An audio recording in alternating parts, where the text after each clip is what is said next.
Hey, this week we are in the driver's seat with Genaro Bautista. Hello, Genaro. What's cracking? Nothing, buddy. You're cracking. You're in the passenger seat. I'm in the driver's seat. We're flipping this all around. We're switching it up on you. Yeah. Hey, well, I appreciate you taking the time to sit here and talk with me. How long you been doing this automotive thing? Since 02. 02. I'm gonna have to do the math on that. 22 years. Just about. And what have you learned in 22 years? There's different types of people in this world, is what I've learned. In 22 years, you've encountered a few of them. Yeah, at the whole spectrum. Got it right on, man. So you must like what you do, selling automobiles. You know what? I meet someone new every day. Now, you meet someone new every day, but we go through the same motions with these people we meet every day, don't we? Right. Well, it's different than meeting people on the street, because when you meet different people every day, that's kind of like high and by.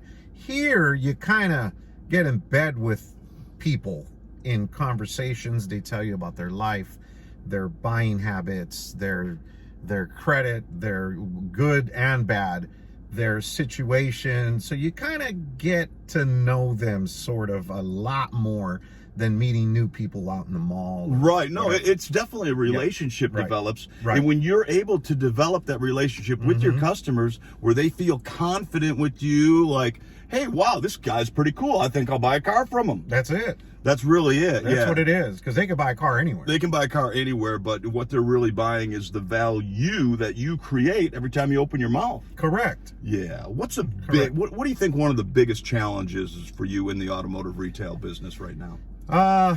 Well, that's a tough one.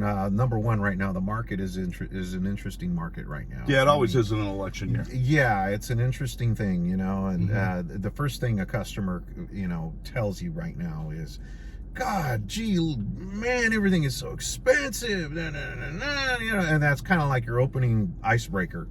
Not always, but a lot. Well, I recently was reading an article. It says you have to ask your customers, when's the last time you bought a vehicle? Because everything has really changed since 2020. Oh, yeah. And a lot of these people who were in the market, last time they might have bought 18, 19, now they're coming in 4 years later, and they're seeing these pickup trucks that were once $47,000, now $65,000. Hey, and that's just a start. And that's just a truck. That's just a truck. What about the rate? What about the rate? What about everything? The warranty. Yeah. You know what I mean? Yeah, I get it. Yeah. It's an interesting topic, and how you deal with that topic is maybe a telltale sign of where the deal went, because you ain't gonna necessarily calm people's feelings down about the market. But what you can do is sort of be like them, because we are them. Yeah, exactly. They're relatable. You know what I mean? Exactly. Yeah. The human aspect has always been a wonderful thing. Absolutely. And what we need to do is we sort of need to adjust their expectations to reality, and you know what I mean? Because the reality of the deal is that they're not going to buy the car if they don't like you. They're not going to buy the car if the price isn't right. They're not going to buy the car if it doesn't do what they want it to do. They are definitely not going to buy the car if they don't like you. Yeah. That's, to me, that is number one. How the hell do you sell so many cars then, man? Are you likable? Are you likable? Hey, let me ask you this. What do you do for fun, brother? I know you like to party. What do I do for fun? I relax in the music studio. You relax in the music studio. Yeah, exactly. Yeah, that's I sell cars, I do music, and I eat and sleep.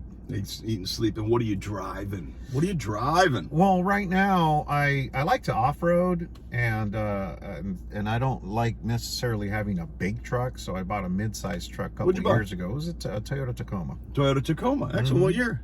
17. 17. All Going right. strong. Well, that's a hell of a vehicle. The Toyota Tacoma has always been one of the highest residual valued vehicles in my history of 30-some plus years. So it sure is. They're great vehicles. So you taking that off road? I do. Well, right on, buddy. I do take it off road. Well, this was Genaro Bautista from the Chevrolet store in the passenger seat this week, so we're switching it up on him. He likes to ride. I do. Say see ya. See ya.